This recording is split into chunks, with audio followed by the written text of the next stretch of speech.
Hello student, आप लोग का स्वागत है रिसर्च मैथ ऑफिशियल चैनल में। जैसे कि आप लोग के वीडियो पहले अपलोड किया जा रहा था वर्ग निकालने के लिए, और बड़े संख्या, छोटा संख्या, एक से बड़ा, 50 से छोटा, 50 से बड़ा, 100 से छोटा, 100 से बड़ा, 1000 से छोटा, 1000 से अधिक, दो किसी संख्या का वर्ग निकालने के लिए या 3 अंकों की किसी संख्या का वर्ग निकालने के लिए, इस सब सभी संख्याओं के बारे में वर्ग निकालने के लिए आप लोग को बता दिया गया था। आज जो है आप संख्या उसी को पार्ट को बढ़ाते हुए आज आगे बताएंगे। अगर वह सब वीडियो नहीं देखे हैं तो कृपया जा करके मेरे डिस्क्रिप्शन बॉक्स में जा करके उस सब वीडियो को देखें, आप लोग को काफी पसंद आएगा। तो यहाँ पर पहले अब हेडी लगाए नोट पहला में, नोट में कि परफेक्ट स्क्वायर नंबर का यूनिट डिजिट हमेशा 2, 3, 7, 8 तथा विषम शून्य नहीं होता है। अगर किसी भी संख्या के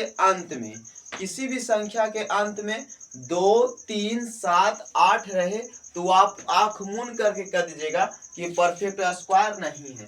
जैसे आपको कोई संख्या दे दिया जाए 268, आप यूनिट डिजिट कितना देख रहे हैं? 8 देख रहे हैं, तो ये हमारा परफेक्ट स्क्वायर नहीं होगा। जैसे कोई संख्या लिख दिया जाए 47 या 547 लिख दिया जाए, यूनिट डिजिट कितना है? 7 है, ये भी हमारा परफेक्ट स्क्वायर नहीं है। कोई भी संख्या ले लो, यानी 342 ले लीजिए, इसका यूनिट डिजिट कितना दिया हुआ? 2, ये भी हमारा परफेक्ट स्क्वायर नहीं है। क्योंकि किसी भी संख्या के अगर अंत में, किसी भी संख्या के अंत में 2 रहे, 3 रहे, 7 रहे, 8 रहे, अगर उस सब संख्या के अंत में 2, 3, 7, 8 रहेगा तो वह परफेक्ट स्क्वायर नहीं होता है। दूसरा रीजन कौन है कि किसी भी संख्या के अंत में 0 विषम में रहे। विषम यानी कि उसको गिनेंगे, जैसे एक हमारा विषम संख्या 1, 2, 3, 3 भी हमारा विषम संख्या 1, 2, 3, 4, 5, 5 भी हमारा विषम संख्या है। इसी प्रकार 0, 1, 2, 3, 4, 5, 6, 7 ये भी हमारा किसके रूप में है? विषम संख्या के रूप में है। उसी 1, 2, 3, 4, 5, 6, 7, 8, 9 ये कितना? 0 का एगो दिया हुआ 9, यानी विषम संख्या के रूप में 0 की संख्या रहेगा, हमारा परफेक्ट स्क्वायर नहीं होगा। जैसे आपको कोई संख्या यहाँ पर दे दिया जाए, संख्या मान लीजिए, ले लीजिए 100, 100 हमारा लिखा हुआ है, इसमें से 0 की संख्या कितना दिया हुआ? 2, वो भी हमारा किसके रूप में आ गया? हमारा संख्या ये सम संख्या के रूप में आया है। तो जब सम संख्या के रूप में रहेगा तो ये हमारा परफेक्ट स्क्वायर होगा। तो 100 है तो 100 को तोड़ेंगे, कितना इसका वर्गमूल होता है? 10 का। उसी प्रकार अगर 1 पर 3 0 रहेगा तो इसका परफेक्ट स्क्वायर नहीं होगा, क्योंकि 0 की संख्या कुछ ही दिया हुआ है, विषम। क्योंकि विषम संख्या अगर विषम रहता है किसी संख्या में 0 तो वह परफेक्ट स्क्वायर नहीं होता है। विषम में अगर सम में रहता है, यही कितना लिखा हुआ रहता है? 4 0 रहता है, 1, 2, 3, 4 0, तो इसका 100 हमारा परफेक्ट स्क्वायर होता है। समझ में आ गया होगा। अगला टॉपिक देखो कि किसी भी संख्या के पूर्ण वर्ग संख्या के वर्ग का अंक उसी संख्या के अंक के दुगने के बराबर या 2 गुने से 1 कम होता है। जैसे आपको कोई एग्जांपल में कोई संख्या ले लेते हैं 12 का स्क्वायर करना है, तो 12 का स्क्वायर कीजिएगा, तो 12 में हमारा इस 12 का स्क्वायर कितना हो जाएगा?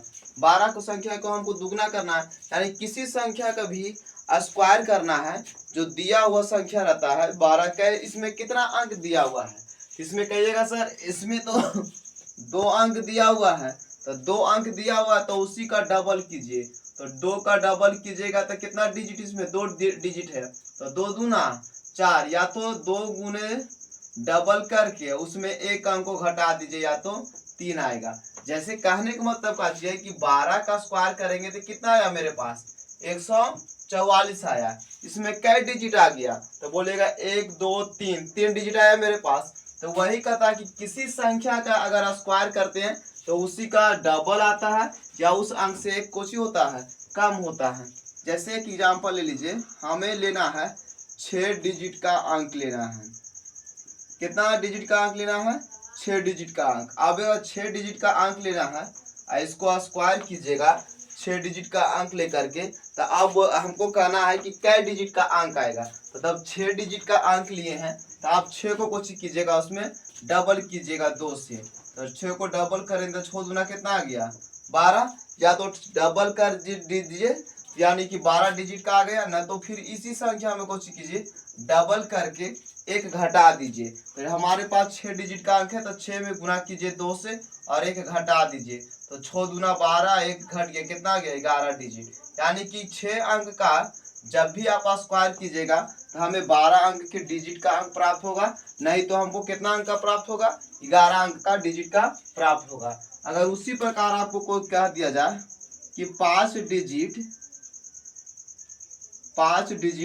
के अंक का स्क्वायर कीजिए, कई अंक का स्क्वायर करना 5 डिजिट का स्क्वायर करना है। तब 5 डिजिट का स्क्वायर कीजिएगा तब 5 के लिए 5 गुने कितना कीजिएगा 2 से, तब 5 दूना 10, यानी उस संख्या का स्क्वायर कर दीजिए। तब 5 डबल गुना करेंगे तो 5 दूना 10, यानी 5 डिजिट की कोई संख्या का स्क्वायर करेंगे तो हमें यानी कि 10 डिजिट वाला अंक आ सकता है, नहीं तो डबल करके एक उसमें घटा दीजिए। तब 5 से घटाएंगे तो 5 दूना 10 माइनस 1 करेंगे, यानी कितना आ जाएगा हमारा 9 डिजिट आ जाएगा। यानी कि अगर हम स्क्वायर करते हैं 5 अंक वाली संख्या को, या तो उसका डबल आएगा ना तो उससे कुछ एक होगा, एक संख्या हमारा कम होगा। उसी प्रकार अगर आपको कोई संख्या दे दिया जाए, चौथा में दीजिए कि आपको स्क्वायर करना है 15 डिजिट वाला, 15 डिजिट वाला कोई अंक दिया हुआ है, इसी का स्क्वायर करना है।